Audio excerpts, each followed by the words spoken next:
ഇന്നത്തെ വചനം വിശുദ്ധ ലൂക്കാ എഴുതിയ സുവിശേഷം 10-ാം അധ്യായം 41-ാം വാക്യം.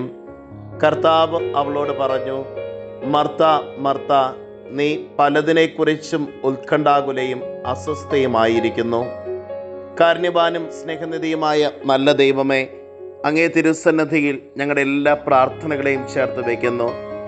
ഈശോനാഥ, പലവിധ വ്യഗ്രതകളാലും അസ്വസ്ഥതകളാലും നിറയപ്പെട്ട ഞങ്ങളുടെ മനസ്സുകളെ അങ്ങ് ശാന്തമാക്കുകയും ഞങ്ങളുടെ ജീവിതങ്ങൾക്ക് ആവശ്യമായ എല്ലാ അനുഗ്രഹങ്ങളും അങ്ങ് പ്രദാനം ചെയ്യുകയും ചെയ്യണമേ. അമ്മേ മാതാവേ, ഞങ്ങൾക്ക് വേണ്ടി മാധ്യസ്ഥം യാചിക്കണമേ. നമ്മുടെ കർത്താവ് ഈശോ മിശിഹായുടെ കൃപയും പിതാവായ ദൈവത്തിൻ്റെ സ്നേഹവും പരിശുദ്ധാത്മാവിൻ്റെ സഹവാസവും നാം എല്ലാവരോടും കൂടെ ഉണ്ടായിരിക്കട്ടെ, ഇപ്പോഴും എപ്പോഴും എന്നേക്കും. ആമേൻ. ഇന്നത്തെ നിയോഗം ജീവിത വ്യഗ്രതകളിൽ നിന്നും വിടുതൽ പ്രാപിക്കുവാനും ശാന്തവും സ്വസ്ഥവുമായിരുന്ന ദൈവസന്നിധിയിൽ പ്രാർത്ഥിക്കുവാനുള്ള കൃപയ്ക്ക് വേണ്ടി തീക്ഷ്ണമായി ആഗ്രഹിക്കുകയും അതിനുവേണ്ടി പ്രാർത്ഥിക്കുകയും ചെയ്യാം.